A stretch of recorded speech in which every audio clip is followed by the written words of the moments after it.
এক সময়ের খ্যাতি অর্জন করা কাঁসা পিতল শিল্প হারাচ্ছে জৌলুস।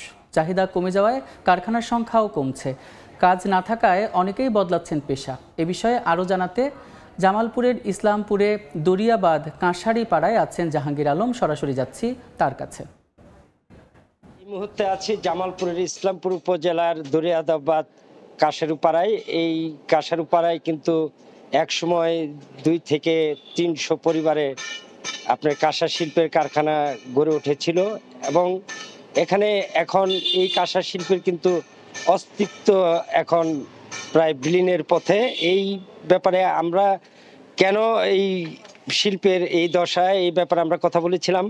এই শিল্পের সাথে যারা জড়িত তারা যেটা জানিয়েছেন যে দিনের পর দিন তাদেরকে অর্থনৈতিক সংকটের কারণে অনেকেই এই পেশা পরিবর্তন করে কিন্তু তারা অন্য পেশায় চলে গেছেন এবং এই এলাকাটা একসময় বিশ্বজুড়ে খ্যাত ছিল কাঁসা শিল্পের কারণে। সারা বিশ্ব জুড়ে 1942 সালে লন্ডনের বার্মিংহাম শহরে একটি হস্তশিল্প প্রদর্শনী ছিল। সেই প্রদর্শনীতে কিন্তু জামালপুরের ইসলামপুরের এই কাঁসা শিল্প সারা বিশ্ব জুড়ে কিন্তু খ্যাতি অর্জন করে এবং পুরস্কার পেয়ে তারা কিন্তু বিশ্বে এই কাঁসা শিল্পটি কিন্তু অনেক নাম ছড়িয়ে পড়েছিল।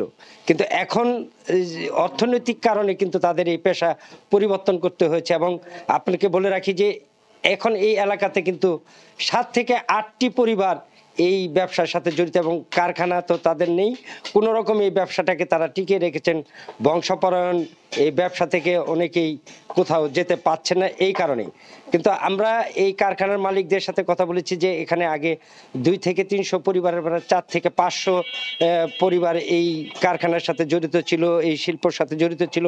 এখানে শত শত কর্মচারী ছিল, তারা কিন্তু এই পেশা পরিবর্তন করে কিন্তু অন্য পেশায় চলে গেছেন।